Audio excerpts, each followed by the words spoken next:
Christopher Nolan is a filmmaker known for high-concept films like Inception, Interstellar, and most recently Tenet.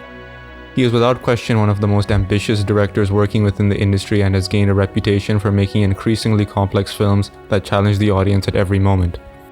It makes it all the more surprising to find out that, like every filmmaker, he started from humble beginnings. One of his earliest projects was a detective thriller, Insomnia, a film of his that is often forgotten even by his fans. Those that have seen it often labeled it as Nolan's weakest film, likely due to the simple story and structure, which feels like child's play in comparison to his later work. The film's screenplay is an adaptation of a Norwegian film from 1997. However, Nolan did write the shooting script of the film, but due to certain complications with the Writers Guild, he couldn't be credited. In my opinion, Insomnia is one of the best detective thrillers of the past 20 years that surpasses its source material.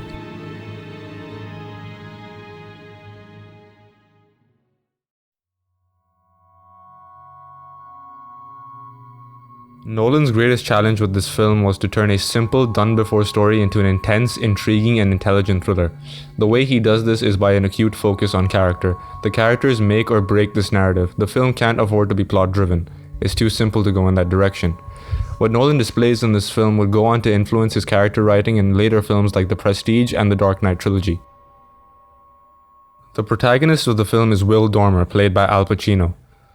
A common aspect of the way Nolan introduces a protagonist is by not giving the audience any context of who the character is, thus prompting them to ask questions throughout the first couple of scenes. The very first close-up of Will Dormer is him waking up with an ominous look on his face, like he's tortured by something in his past. It's a simple way to open a scene, but it is enough to get the audience to think. The exact shot is used in one of the first scenes introducing Bruce Wayne in Batman Begins, a character that is clearly tortured by a troubled past. Another scene in which audiences are prompted to ask questions is the restaurant scene between Will and his partner Hap. The LAPD is having an internal affairs investigation. Hap is being forced to make a deal with the DA, which will allow the DA to get closer to Will. Will is immediately against the idea of Hap making a deal. He needs the big fish. He's putting a squeeze on you to get to me. It's very simple, Hap. But you're clean, Will. I'm a good cop, yeah. Well, there's always something that they can use, to get at your credibility, you know that. Have you any idea what this is gonna do? Thus bringing the question, what does Will have to hide from the DA, and why is the Dobbs case so important? All of which are later revealed in the film.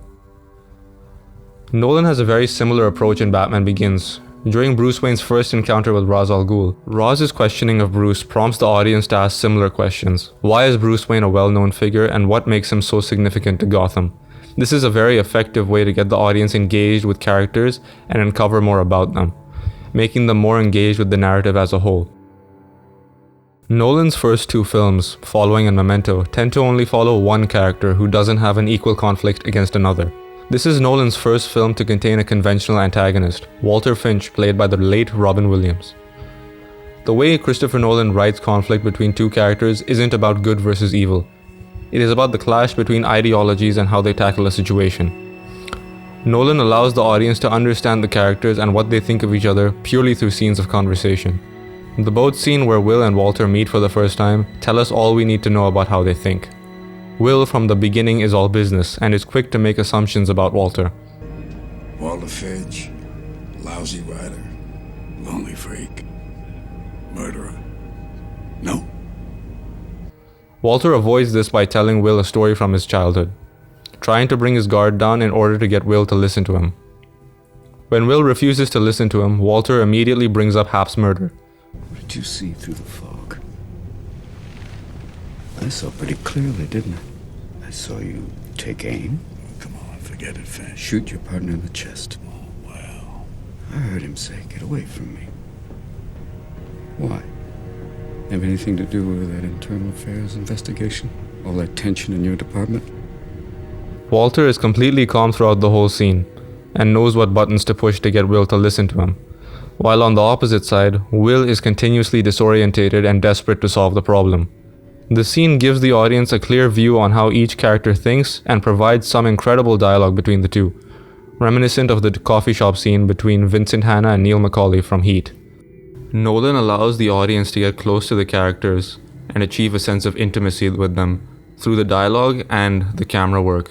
People tend to want to have longer lenses, cameras further away, but I think that creates a distance, and I think that you don't get that intimacy. And what I found is when we put the camera right there in your space, the performance is then exactly appropriate to somebody being that close and being so in your head. It becomes quiet and to me very real, and I feel when I see the scene, I feel like we're getting to really be inside what you're thinking and really there, which to me was this character, you want to see the whole story through this guy's eyes. In his later films, Nolan would insert conversations between two characters, giving the audience a feel for what their ideology is and how they differ from one another. This is displayed early in The Prestige between Alfred Borden and Robert Angier, and to a greater extent in The Dark Knight during the interrogation scene between Batman and the Joker. Insomnia added new layers to Nolan's filmmaking arsenal that he continued to use much later into his directorial career. It's a film that taught me that no matter how simple or complex your stories are, the characters are the core reason why the audience care about the outcome.